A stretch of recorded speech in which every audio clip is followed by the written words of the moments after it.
اسی طرح اگر کوئی شخص یہ کہے کہ میں بہن کا وراثتی حصہ تو نہیں دے سکتا، البتہ جب اس کی شادی کا وقت ہوگا تو جہیز دے دوں گا، لہٰذا فرمایا گیا کہ بہنوں کو بر وقت حصہ دینے والے کی روح موت کے وقت بڑی آسانی سے نکلتی ہے۔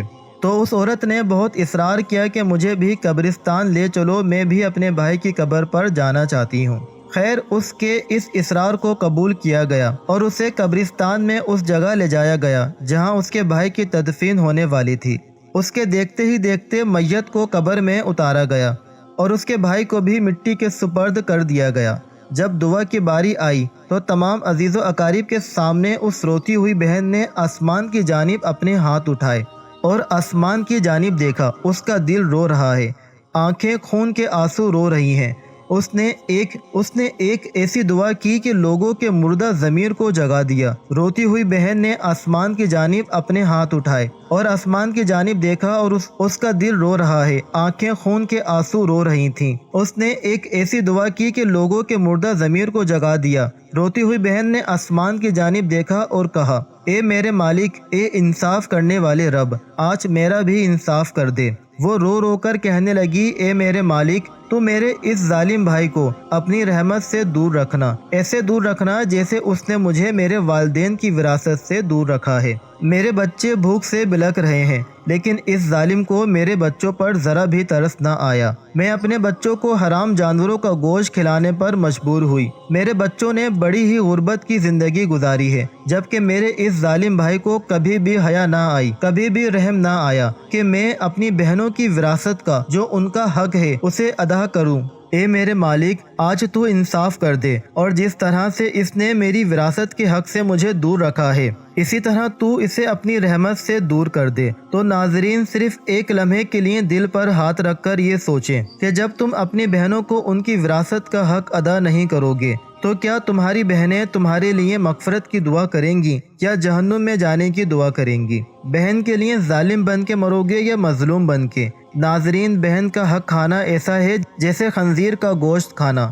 ناظرین، دوسرا شخص وہ ہے جس کی روح مرتے وقت بڑی ہی آسانی سے نکلے گی۔ فرمایا کثرت سے صدقہ کرنے والا، یعنی ایسا شخص جو اللہ اور رسول صلی اللہ علیہ وآلہ وسلم کی رضا کے لیے اپنے مال و دولت میں سے یوں صدقہ کرتا ہے کہ جب وہ اپنے ایک ہاتھ سے کسی کو دیتا ہے تو دوسرے ہاتھ کو پتہ بھی نہ چلے۔ یعنی دوسرا انسان وہ ہے جس کے مرتے وقت موت آسان ہوگی جو کثرت سے صدقہ کرے، تو اس کی موت کے وقت اس کی روح آسانی سے نکلے گی اور جان کنی کا عمل اس کے لیے تکلیف دہ نہیں ہوگا۔ نمبر 3، ایسا انسان جو اپنی فیملی سے اچھا سلوک کرنے والا ہے، یعنی اپنے ماں باپ، بیوی، بچوں اور بہن بھائیوں سے نرم دلی کا رویہ رکھنے والا ہے، اپنی بیوی بچوں سے پیار کرنے والا ہے، حلال کا لقمہ کما کر اپنی بیوی بچوں کو کفالت کرنے والا ہے۔ بزرگان دین فرماتے ہیں کہ جب رزق تنگ ہونے لگے تو دسترخوان کو وسیع کر لیا کرو، یعنی اپنی بیوی بچوں پر خرچ کرنا بھی صدقہ ہے، انہیں کھانا پلانا صدقہ ہے۔ لہٰذا ایسا شخص جو اپنی فیملی پر خرچ کرتا ہو اور ان سے حسن و سلوک کرتا ہو تو جب وہ دنیا سے رخصت ہوگا تو اس کی روح نکلنے میں آسانی ہوگی اور اسے کوئی تکلیف نہ ہوگی۔ اس طرح حضرت عثمان غنی رضی اللہ تعالی عنہ نے فرمایا، جو شخص یہ سوچ کر نماز ادا کرتا ہے کہ جو نماز وہ ادا کر رہا ہے وہ میرے نبی صلی اللہ علیہ وآلہ وسلم کی آنکھوں کی ٹھنڈک ہے۔ نماز دین کا ستون ہے، نماز مومن کی معراج ہے، اسلام کفر میں تفریق ہے، تو 5 وقت کا نمازی موت کے وقت کسی قسم کی سختی میں مبتلا نہ ہوگا۔ پھر فرمایا 5واں وہ شخص ہے جو قرآن کی تلاوت کرتا ہو، یعنی خود بھی قرآن پڑھتا ہو اور دوسروں کو بھی قرآن سکھاتا ہو۔ پھر فرمایا راتوں کی تنہائیوں میں اٹھ کر قرآن پڑھا کرو اور قرآن پڑھتے وقت رویا کرو۔ فرمایا کہ اگر رونا بھی نہ آئے تو رونے کی کوشش کر لیا کرو۔ حضرت داتا علی حجویری گند بخش رحمۃ اللہ علیہ سے کسی نے پوچھا کہ حضرت اگر رونے کی کوشش بھی کریں اور پھر بھی رونا نہ آئے تو کیا کریں؟ تو فرمایا پھر اپنے مقدر پر رویا کرو کہ کیا تم اتنے سنگ دل ہو گئے ہو کہ تمہاری آنکھیں آنسو بھی نہیں بہاتی؟ ناظرین، اللہ تعالیٰ سے دعا ہے کہ اللہ تعالیٰ ہم سب مسلمانوں کی موت کے وقت کی سختیوں کو دور فرمائے اور ہمیں ان 5 باتوں پر عمل کرنے کی توفیق عطا فرمائے۔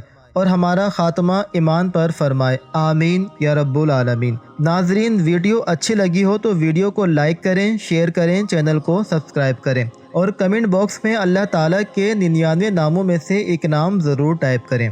اگلی ویڈیو تک کے لیے اجازت دیجیے، اللہ حافظ۔ ملتے ہیں ایک اور نئی ویڈیو کے ساتھ۔